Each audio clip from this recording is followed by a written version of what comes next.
नमस्कार, बहुत स्वागत है आप सभी का। मैं हूं आपके साथ लोकेंद्र त्यागी। फटाफट अंदाज में डालते हैं आज की 10 बड़ी खबरों पर नजर। सबसे पहले बात करते हैं डोनाल्ड ट्रंप की एक और धमकी की, जिसमें उन्होंने सीधे तौर पर कहा है कि ईरान से व्यापार करने वाले देशों पर अब 25% टैरिफ जो है वो लगेगा। और इसको लेकर उन्होंने सीधे तौर पर जो उनका सोशल मीडिया हैंडल है ट्रुथ, वहां पर ऐलान कर दिया है। भारत के ईरान के साथ रिश्ते रहे हैं व्यापारिक और भारत सरप्लस ट्रेड करता है, तो ऐसे में हो सकता है कि अगर इसको इंप्लीमेंट किया जाए तो या तो भारत को अपना ट्रेड खत्म करना पड़ेगा, नहीं तो 25% टैरिफ का सामना करना पड़ सकता है। भारत पहले 50% टैरिफ का सामना कर रहा है।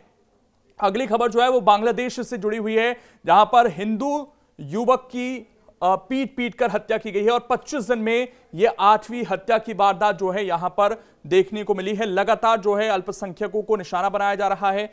यह वो लड़का है जिसकी अब भीड़ तंत्र ने जो है बांग्लादेश के अंदर हत्या कर दी है। 8वां ये लड़का बना है जिसकी इस तरीके से हत्या की गई है।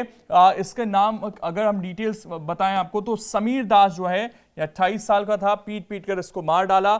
आरोपी उसका ऑटो लूटकर फरार हो जाते हैं, यानी कि लूटपाट भी हो रही है। पुलिस हत्यारों की तलाश कर रही है। पिछले 25 दिन में बांग्लादेश में यह 8वीं हत्या है जो इस तरह की हो रही है और प्रशासन मूक दर्शक बना सब कुछ देख रहा है। आगे बढ़ते हुए अगली खबर, एक बड़ा बदलाव जो है वो होने जा रहा है।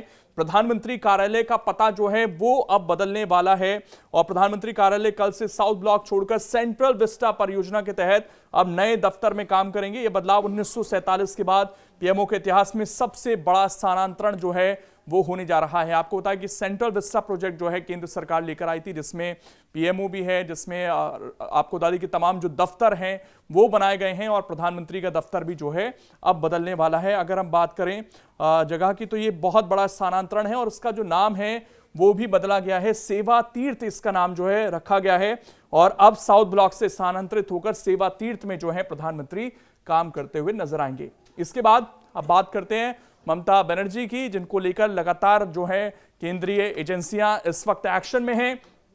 ममता के खिलाफ सीबीआई जांच की मांग को लेकर सुप्रीम कोर्ट पहुंचे ईडी। कहा उनके कृत्य लूट और डकैती जैसे हैं।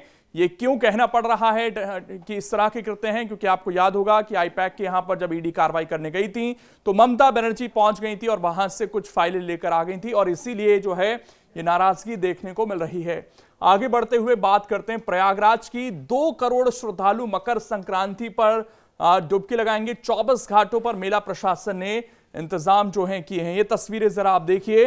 जो मकर संक्रांति है उसमें स्नान का बड़ा महत्व होता है, दान का बड़ा महत्व होता है। ऐसे में माघ मेला चल रहा है, वहां पर 2 करोड़ श्रद्धालु जो हैं पहुंच सकते हैं और ऐसे में अभी से तैयारियां वहां पर कर ली गई हैं। इसके अलावा एक प्रयोग जो है हमारी संसद में होने जा रहा है, महत्वपूर्ण प्रयोग है। यहां पर संसद में अब एआई का नया प्रयोग है और ओम बिरला बोले कि अब 22 भाषाओं में जो है सदन की कार्यवाही जो है देख सकेंगे, यानी कि हर राज्य जहां पर एक स्थानीय भाषा बोली जाती है वहां के लोग अब सदन की कार्यवाही को अपनी भाषा में देख सकेंगे, समझ सकेंगे। उनके जो जनप्रतिनिधि हैं क्या सवाल उठा रहे हैं वो उनको पता चल सकेगा।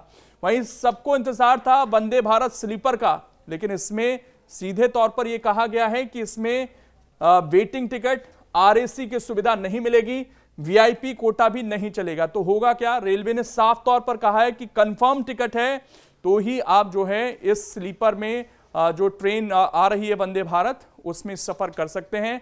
आरएसी या वेटिंग टिकट जो है इसमें नहीं चलेगा। यह इसमें एक बड़ा बदलाव किया गया है। बात करें सोने चांदी की तो भारी उछाल जो है एक बार फिर से सोने चांदी में जिस तरीके से अनिश्चितता का माहौल दुनिया में बना हुआ है, उसके बाद चांदी 2,65,000 पर पहुंच गई है और सोना 1,44,000 के पार पहुंच गया है। वैश्विक तनाव के कारण ये रेट बढ़ रहे हैं और फिलहाल जो स्थिति बनी हुई है उससे ऐसा लग रहा है कि ये रेट और ज्यादा आगे बढ़ सकते हैं। मौसम की बात करें तो लगातार जो है कपकपाती ठंड है, घने कोहरे की गिरफ्त में पूरा उत्तर भारत है। हरियाणा, पंजाब और दिल्ली में रेड अलर्ट जारी कर दिया गया है, यानी कि इन राज्यों में अगर आप रहते हैं तो फिर आपको घना कोहरा, शीतलहर जैसी स्थिति बनी देखने को मिल सकती है, इसलिए थोड़ा सावधान रहने की जरूरत है। न्यूनतम तापमान जो है 3.2 डिग्री तक पहुंच गया है। गुरुग्राम में पारा गिरकर 0.6 डिग्री तक पहुंच गया। आप समझ सकते हैं स्थितियां किस तरह की यहां पर बनी हुई हैं। और अब एक स्पोर्ट्स जगत से अगर हम बात करें, खेल जगत से, तो विश्व कप के कार्यक्रम में कोई बदलाव नहीं होगा।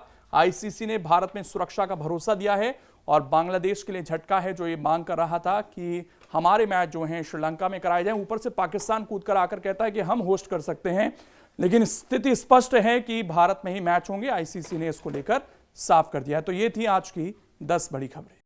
अगर आप ये वीडियो YouTube पर देख रहे हैं तो हमारे चैनल को सब्सक्राइब कर बेल आइकन दबाएं और Facebook पर देख रहे हैं तो हमारे पेज को लाइक करें।